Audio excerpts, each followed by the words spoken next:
tua fita. É, não, sem problema. Mas eu já finalizo. Então, primeiro olhar a doutrina, depois os julgados. Hoje a lógica se inverteu, né? Quando nós recebemos algum caso, a primeira pesquisa que nós fazemos é no que diz a corrente de entendimento jurisprudencial do Supremo, do STJ, do Tribunal de Justiça a respeito daquele tema. E isso é indispensável, não como uma forma de, eu diria assim, é, amordaçamento, né? Perdoem o neologismo aqui, não como uma forma de atrelamento do pensamento do jurista, mas até como uma fórmula de atuação responsável, né? Porque litigar contra entendimento consolidado pode, em algum momento, de alguma forma, ser até compreendido como uma atuação que poderia caracterizar a litigância de má-fé. Então, nós temos o dever, nós, né, o promotor, o advogado, o defensor, de fazer essa análise e, inclusive, compartilhar isso com o nosso constituinte, com o nosso cliente, dizendo: olha, as chances são essas, nós temos que fazer essa avaliação. E, num segundo momento, é que nós vamos pesquisar a doutrina, né, e refletir um pouquinho melhor sobre aquele assunto. Então, isso interfere, sem dúvida alguma, no acesso à justiça. E eu pensei aqui, para finalizar a minha exposição, num tema que nós poderíamos utilizar como um estudo de caso aqui a respeito da importância dos precedentes, que são as decisões na área de saúde pública e de saúde suplementar, que é um tema tão frequente, né? Os tribunais são tão demandados por isso. Aqui, nosso estimado companheiro de departamento, professor Carlos Salles, desembargador do Tribunal de Justiça do Estado de São Paulo, agora na área de direito empresarial, mas até pouco tempo atrás no direito privado, e eu imagino que na sua Câmara esse tema fosse frequente. Então, nós temos aqui, para dar exemplos, o tema 106 do STJ, que abordou a questão da obrigatoriedade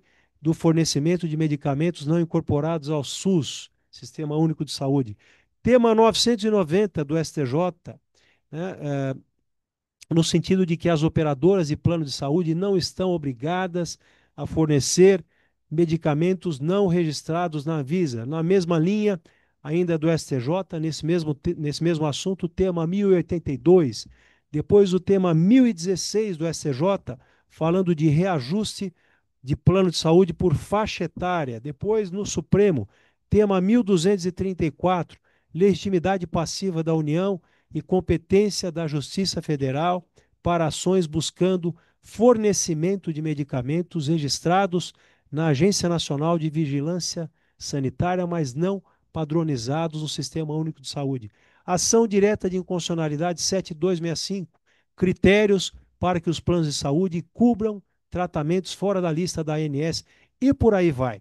Ou seja, não há como negar que essa nova referência de funcionamento do sistema afeta, sem dúvida alguma, o acesso à justiça. E para complicar ainda também, nós encontramos temas que procuram enfrentar um problema, que é a litigância repetitiva, e eu me recordei aqui, nessas reflexões para o seminário, do tema 1198 do STJ, que fala da litigância abusiva ou predatória, que também é um problema que nós encontramos hoje, facilitado até pela tecnologia, né? É muito simples, muito fácil hoje ajuizar a ação e fazer isso a centenas ou até milhares de casos, a depender do tema, questão estrita de direito, é algo muito fácil, e aí vem o STJ e fixa o entendimento nesse tema 1198, procurando combater a litigância abusiva ou predatória, mas aí vai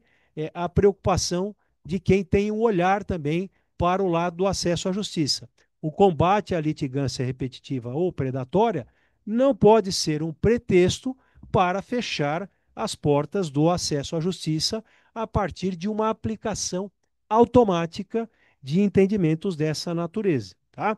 E aqui, a título de conclusão, a minha reflexão final, sem qualquer pretensão de exaurimento do assunto, é no sentido de que, primeiro, Nós vivemos num país de dimensões continentais, em que existem diferentes realidades nos estados, nas regiões, mas é um regime federativo, então é compreensível que haja mecanismos procurando alinhar minimamente as compreensões do direito no plano nacional.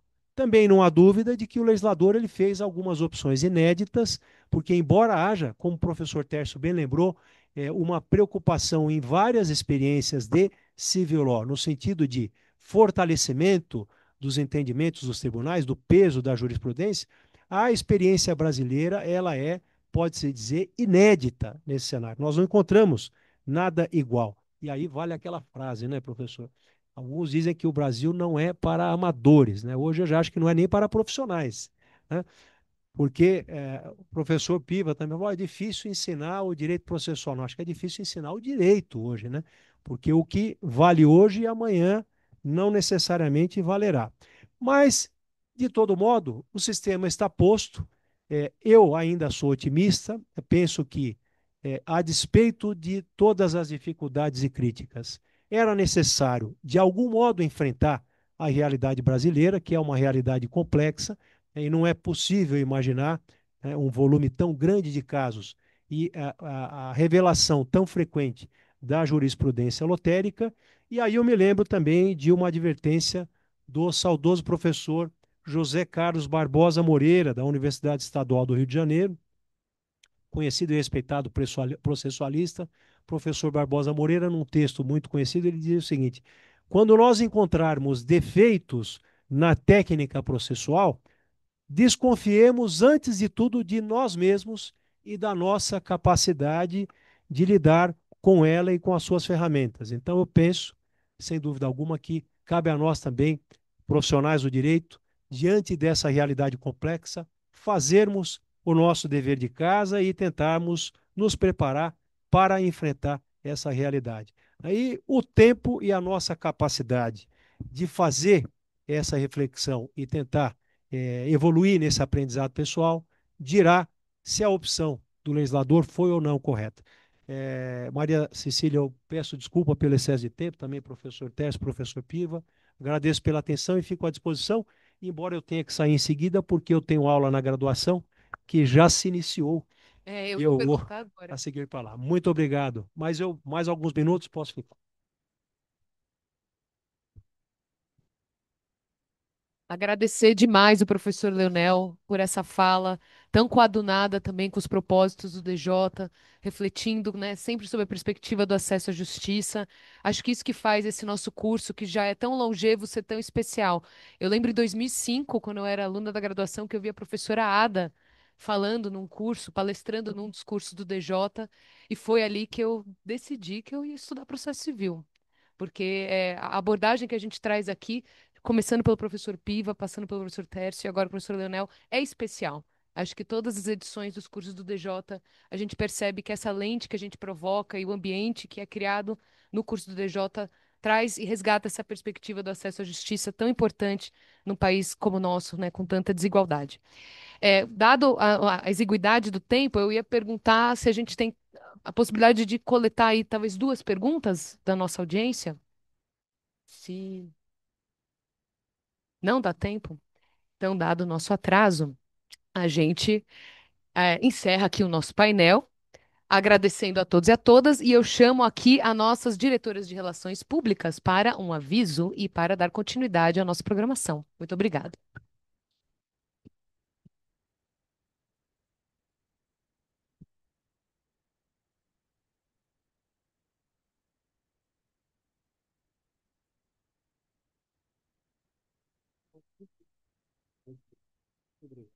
Eu também.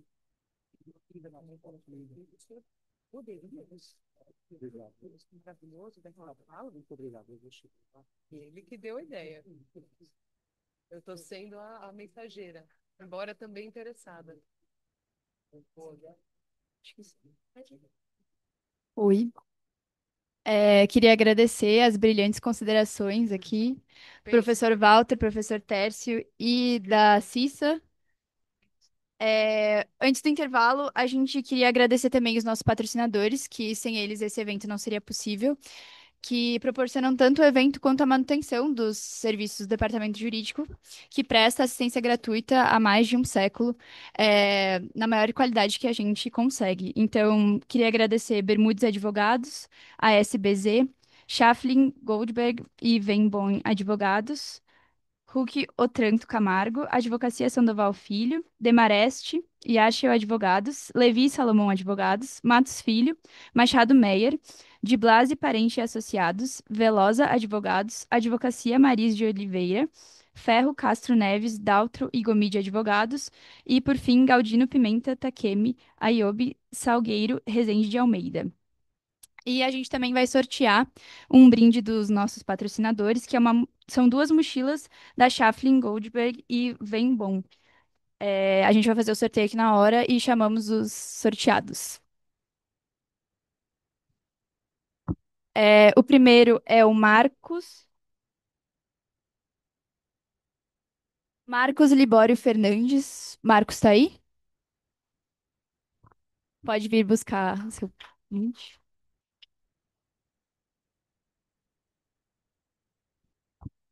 E o segundo nome sorteado, Vitor Vido Angioletti.